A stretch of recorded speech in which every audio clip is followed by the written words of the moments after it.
Друзья, приветствую!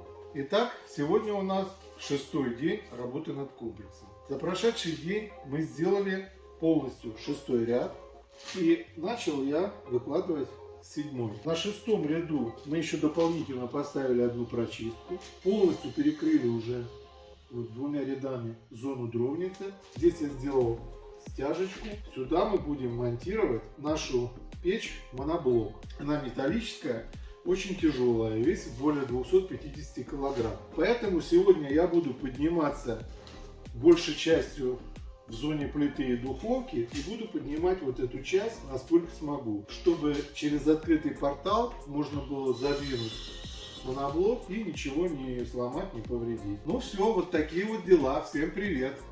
Пока.